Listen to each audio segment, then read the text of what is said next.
Hey guys, welcome to the channel. A little nicer day today. I thought I'd run a heat cycle through the cars. Kind of nice to hear this thing run again. Purrs like a tomcat in a creamery.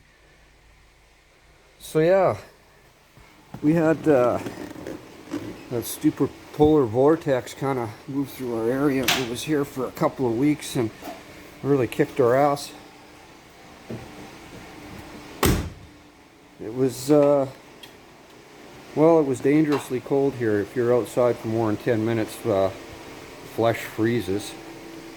Got down to around minus 35. Highs were around 30.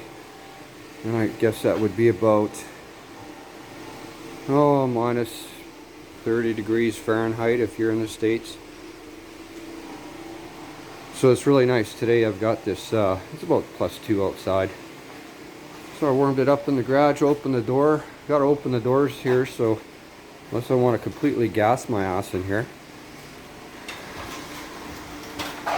Yeah, so just nice to fire these things up here and run a heat cycle through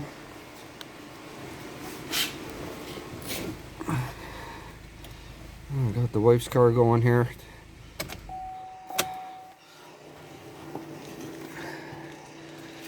Yeah, so thank God that the weather got a little better for us. I feel bad for all those people in Texas. By gosh, it's one thing when it gets cold and icy and snowy here. We're kind of used to that here in Canada, but you take away our power and our water, that's a whole different deal. So I really hope things are, getting back to normal there. That's a whole different animal when that happens.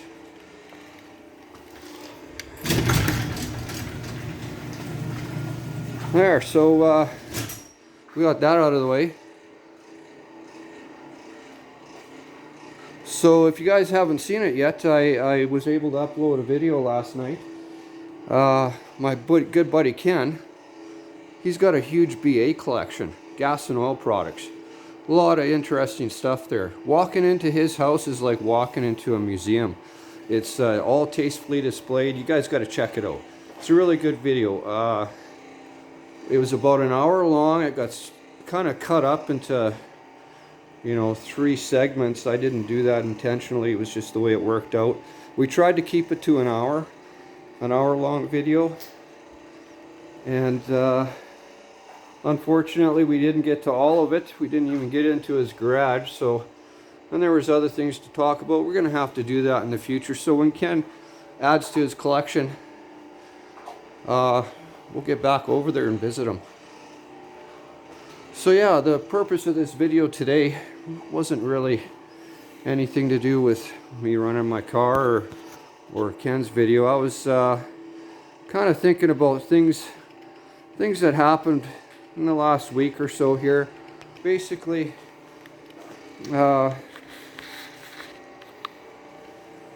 one thing I noticed at Oshawa, Ontario, they're talking about setting up a track there to test autonomous vehicles. And now, if you know anything about these self-driving cars and what's involved with all that, it's kind of scary as a mechanic. I guess we got to embrace the future. Things are changing, and that's kind of the way the future is going for cars. I'm working on a car last week, and the thing's brand new car. It's full of features. It's got all kinds of bells and whistles, ABS traction control, steering angle sensors and adaptive cruise. It's also got side cameras, bird's eye view, rear cameras, forward facing cameras, adaptive cruise. So if you don't know what adaptive cruise is, you set your cruise and you pull up, if you've got a car in front of you that's driving slower, basically your car will slow down, and if that car stops in front of you, it will actually stop for you as well. So this is all stuff building up to this autonomous driving, and it's supposed to make our lives easier and make us better drivers. But at the end of the day, I don't think it makes us better drivers. I think it, you know, I'm fixing this car. It was a crash car. It was a vehicle that was in an accident. It's got all these features. It's got cameras everywhere. And here it is. It's crashed and it's in our shop and we're working on it. And yeah, I guess the argument could be somebody else could have ran into this guy. Certainly that could have happened. I don't really know the circumstances there, but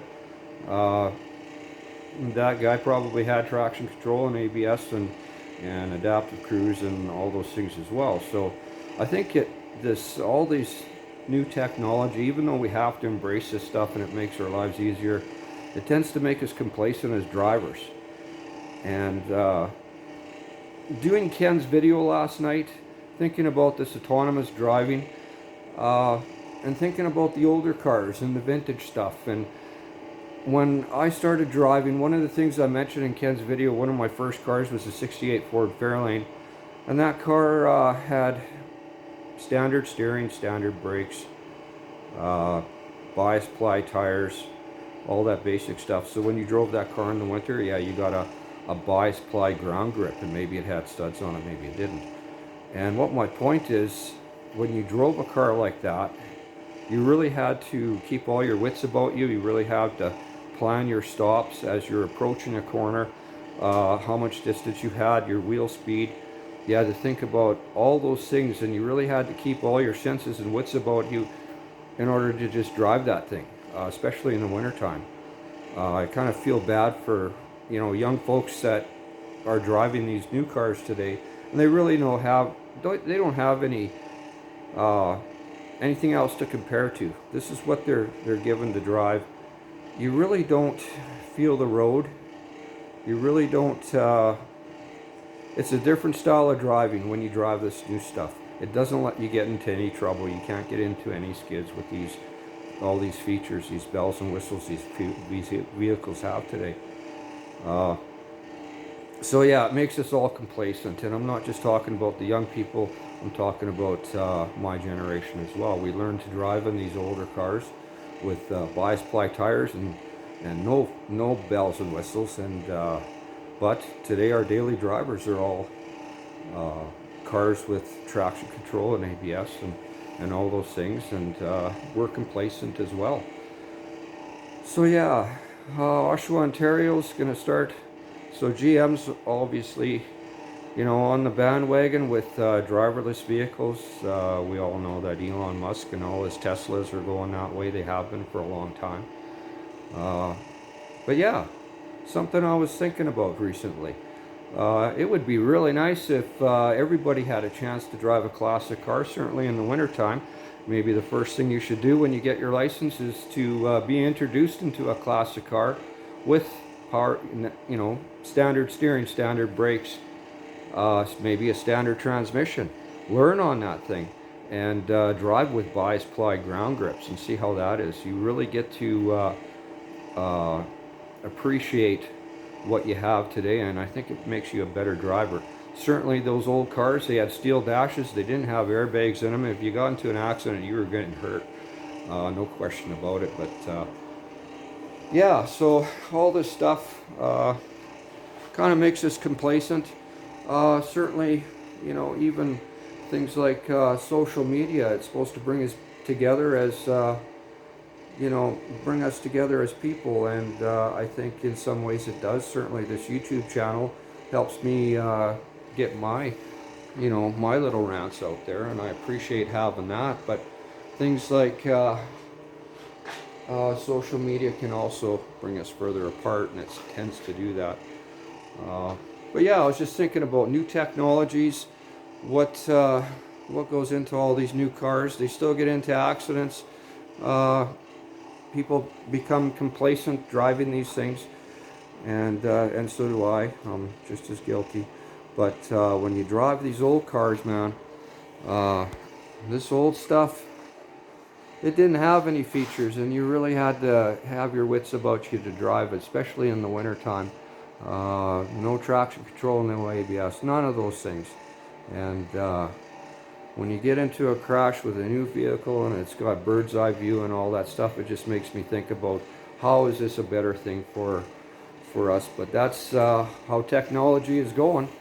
The future's going that way. Can't do anything about it. We got to embrace it, and that's kind of how it is. So anyway, that's my little rant, guys. So if you hadn't had a chance to watch Ken's video, it's good. It's worth it's an hour long. So but it is broken up into 3 segments. And watch that thing and send me a comment. Send me a comment on today's video. What do you think about all this autonomous vehicles and driverless stuff and all the bells and whistles and features that we see today compared to yesterday? Let me know. Let me know. Shoot me a comment, guys. Good to hear from you. Thanks very much.